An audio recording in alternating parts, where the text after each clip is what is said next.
My IBS, irritable bowel syndrome, and my acid reflux, and my esophageal sensitivity is on a whole new level right now. It's driving my anxieties and my blood pressure very high. Good morning, everybody. Hope you are doing well and staying pain-free this morning. My name is Sam. So I have about 5 different autoimmune conditions, including uveitis and tinnitus. That's probably not directly linked to autoimmune, but definitely it's indirectly. But the two worst other condition that I have is the IBS as well as the GERD. That's probably most likely a cause of autoimmune condition as well. And on top of that, I have esophageal sensitivity.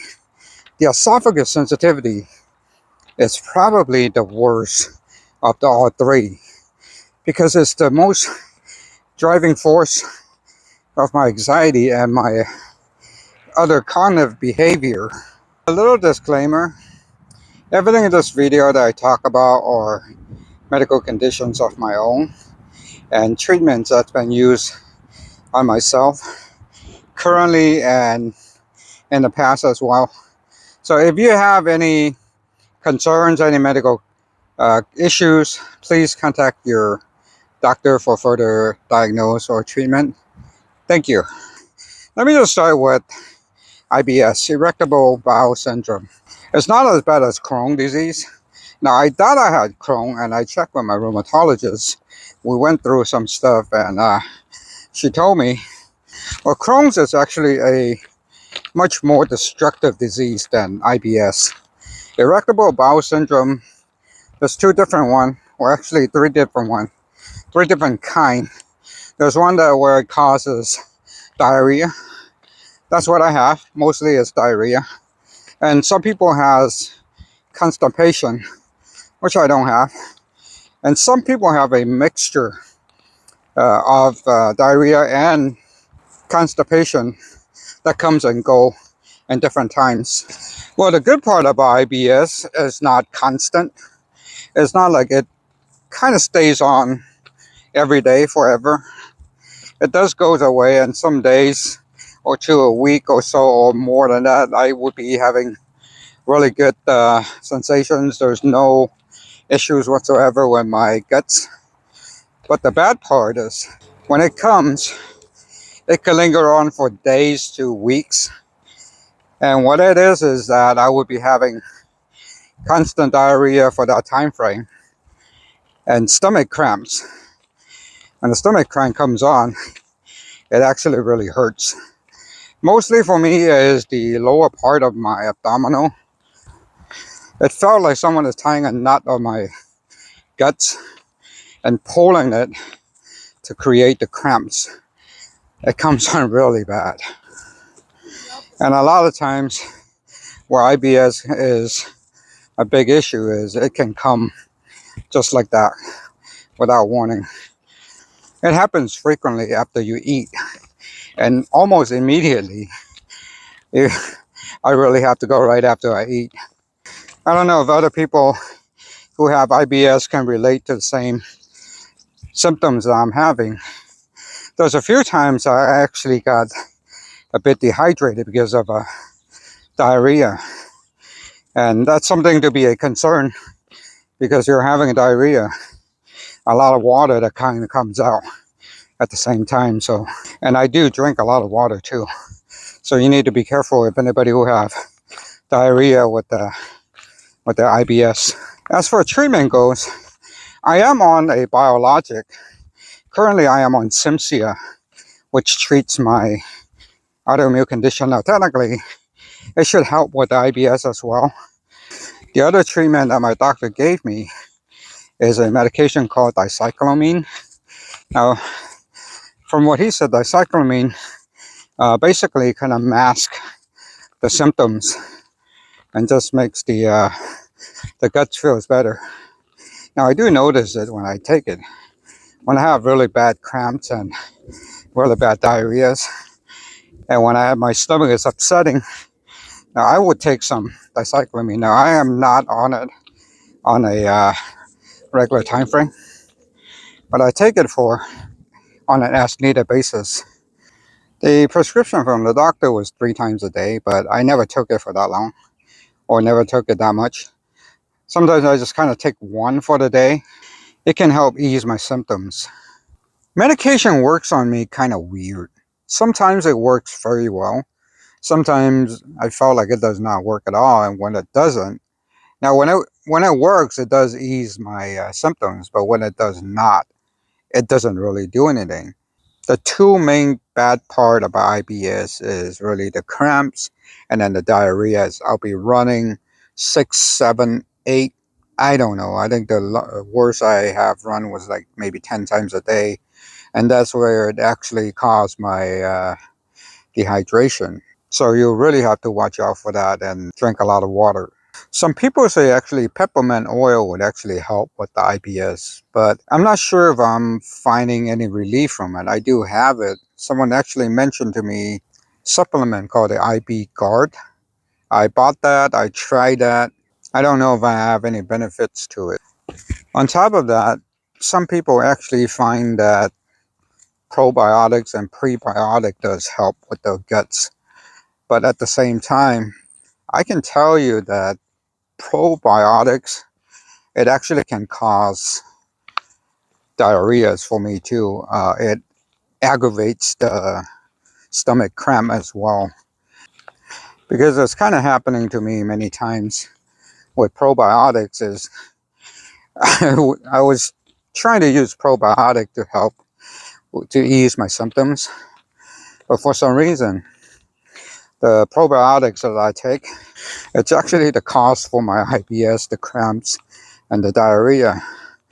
And if I stop it for a few days, it calms it down.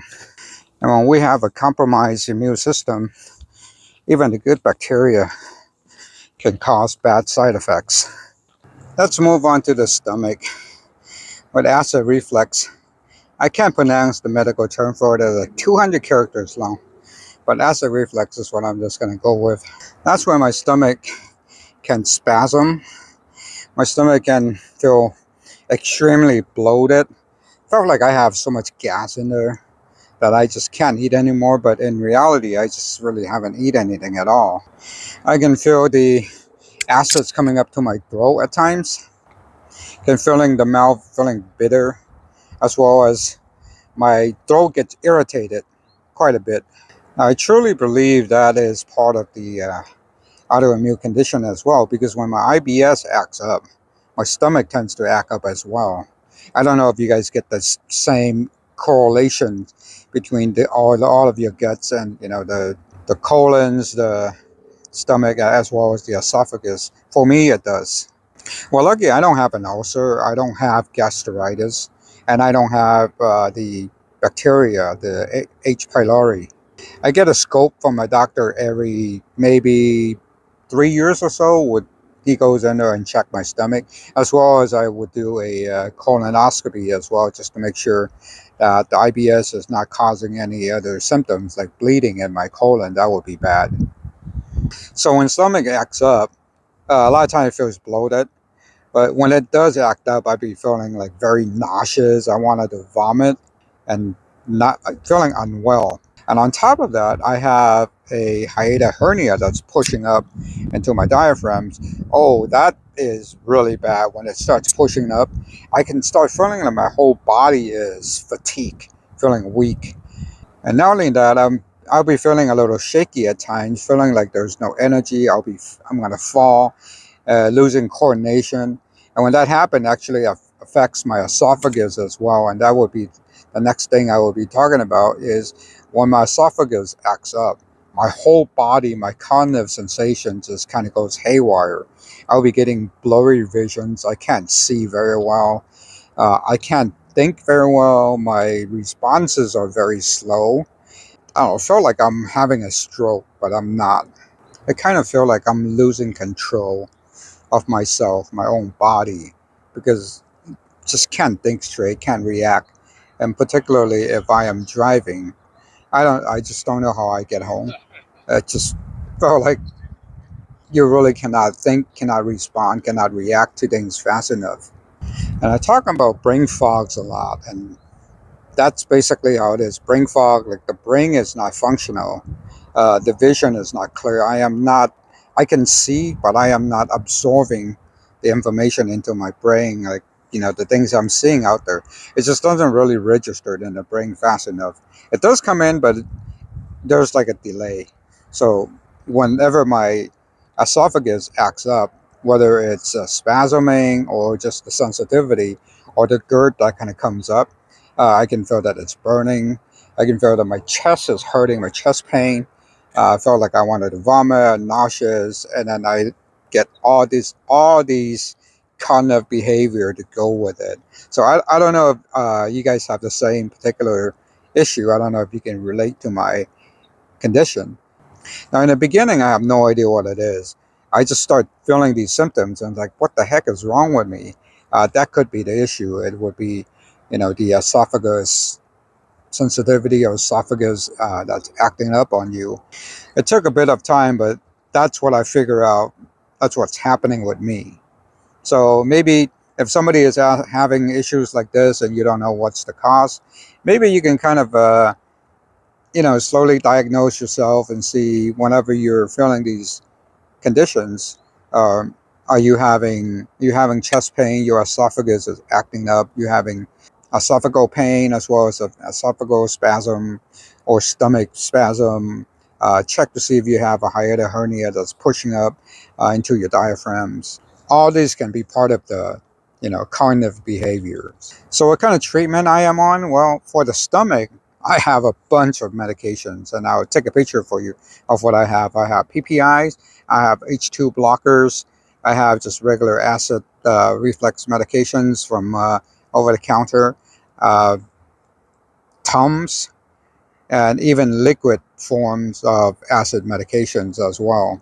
I take these on an as needed basis where the PPI are the strongest and it will last the longest. Now, H2 blocker, it's a little bit lighter than PPI. It doesn't last as long, but it's still a very good medication. Sometimes I don't need it when my acid reflux is not generally extremely bad. But for the last month or so, it is quite bad. So I've been back on the PPI. Omeprazole is what I've been taking. Now, in the past, when I was taking non-steroid anti-inflammatory drugs, I was on PPI for years. And I'm talking about for years. I think I was on Nexium. But the longer I be on PPI, the worse it will get. It's not necessarily being on PPI is a good thing. Sometimes it does suppresses my acid too much. Now, when it causes low acid, it causes a whole different set of symptoms, including the one that I have. I actually have heart palpitations when my acids are too low, and that's something I want to talk about to mention as well. Now, acid reflux is not only just a high acid reflux, but there's also something called a low acid reflux. For me, low acid reflux actually can cause my heart palpitation. And when I'm on PPI continuously, now if I'm on it for more than 2 weeks, I would start having heart palpitation that starts coming on because my acid is too low. I can feel that I'm having indigestion when I eat food. It's going to take a whole lot more time to digest the food, and I'm going to feel like I'm having a hard time digesting these foods.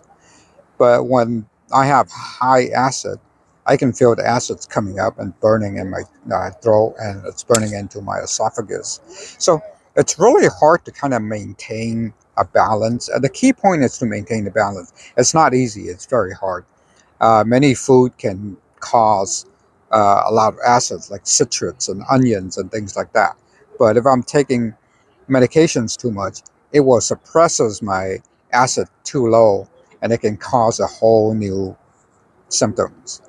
Well, if I know the fact that I am having the low acid reflux with all the symptoms, and my heart palpitation is actually coming from the low acids, sometimes I would have to take some apple cider vinegar And occasionally, if I am having indigestions, I do eat some citrus as well. But definitely, if my acid reflux is high, eating citrus, I can feel the burning right away.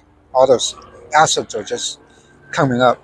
But when with the low acid reflux, and if I'm having, like I said, palpitations and indigestions, sometimes a little bit of citrus and apple cider vinegar actually can calm the stomach down, and it helps with the digestions a little bit. And occasionally, if I am having very bad indigestions, I would have to take some the digestive enzymes to help with the hard stuff like meat and nuts and other stuff as well. So back to the treatments. Like I said, I have a bunch of medication that I only take on an as needed basis. I do not stay on these medications, for a longer period of time. Right now, I will not stay on it for any longer than 2 weeks. After that, I would just kind of stay off it for a few days, for a few weeks, as long as if it's manageable, then I will probably do not need to stay on these medications for too long. If the acid that I can manage, I would just probably take a Tum if I really need it, and if I don't, I don't. And my doctor is actually pretty good. He allowed me to kind of manage my own intake of these medications. I can take it as needed. I can take it for a few days in a row when I know my stomach acid is pretty bad. And when it's not, when it suppresses too much, I know I need to dial back on these medications. So just kind of like, play around with these medications, make sure I'm not overtaking, and I would have to take it when I need it. Oh, also on top of that, there's a medication called sucralfate that my doctor gave me. Now, sucralfate, what it does is that it coats the liner of the stomach. It is a capsule. It does dissolve quite fast, but it is a capsule. It's a pretty big capsule as well, and I have a little bit hard time swallowing. So, since I have esophagus sensitivity, my doctor actually told me, he said, why don't you just dump it into water, dissolve it into water, and then just drink it afterwards. And let when the medication kind of goes down your esophagus to the stomach, hopefully it can actually coat the liner of the esophagus as well. So that's what I've been doing. There are certain things that I notice that would aggravate my esophagus a lot. These are high sugar in a form of kind of like a liquid. For one thing, things like condensed milk. Condensed milk can really aggravate my esophagus a lot, and it comes on very quickly. Also, other things like syrups. Syrups are very high in sugar as well, and they're kind of thick. So things like that, I try to avoid eating. Syrups, condensed milk. The fillings in the pies, and things like cherry pies and strawberry pies. The thickness that's in there and the sugar level in these fillings when it goes down the esophagus. So, I try my best to avoid most of these stuff. I'm not doing a very good job at it. I still eat some of the stuff, and I drink things like milk tea. So, on top of my ankylosing spondylitis, these other three autoimmune conditions, it's driving it's really the driving force that's causing a whole lot of problem recently. And it not only caused all the symptoms I mentioned, but it also caused my anxiety level to go skyrocket, as well as my panic attacks. It's bringing back up my anxiety disorder. Now, the guts is very much tied to the brain. So, any condition or anything that's happening in the guts, the brain would react to it, and I'll be feeling very anxious, especially when my esophagus is causing chest pain. My anxiety goes crazy because I'm thinking that I'm going to be having a heart attack. Or, when I have these cognitive behaviors, I just can't figure out what's going on and why I cannot see things clear, why I'm feeling kind of confused, or I kind of losing some coordinations. But since I've been dealing with anxiety for so many years, the one good thing about, at least with the chest pain is, I've been following with my cardiologist so many times. I have done so many workups that I know it's not the heart issue. So that kind of gives me a bit of relief. On top of getting treatments for all my other conditions, I am also currently getting treatments for anxiety. And I've been going through some anxiety therapy sessions. Hopefully I can manage my anxieties a little bit better, because most of my anxiety is actually driven by my medical condition. It's kind of hard to manage it when my other condition kind of acts up and it drives my anxiety up. Or the other medication I have is clonopine. Clonopine is actually a very highly controlled medication. It's a benzodiazepine. Doctors do not like to prescribe that medication anymore because it can be very easily abused. Now, I don't use this medication a lot. I only use it when things are getting out of control. My anxiety is kind of like too high. When I travel, if I need to take a flight, so I take a small little dosage. And I actually use clonopine for my esophageal sensitivity as well. It's interesting because there's no direct treatment for esophagus. The doctor actually gave me a antidepressant before, which makes me very sleepy. I don't feel the benefit of it, but somehow I have clonopine. I was taking clonopine for my anxiety, but I realized when I take a little bit of a clonopine, it actually eased my symptoms with the esophagus as well. So interestingly enough, I guess the clonopine actually calms the mind down. So when the mind is calm, I guess the sensation of every other conditions is kind of subside a little bit. So it eased my symptoms. This medication is highly addictive, so the most I use is probably once a day. And sometimes I don't need it for a few days, or I don't need it for a week or so. So I'm on a very, very small dose. If you're on any of the benzodiazepines and you're trying to get a prescription, I'm pretty sure you know how doctors are not very likely to prescribe this medication unless if it's absolutely necessary. Well, for some people who have these issues and do not know where it's coming from, maybe you can actually take a look at your guts. You might have IBS, or check to see if you have esophageal sensitivity.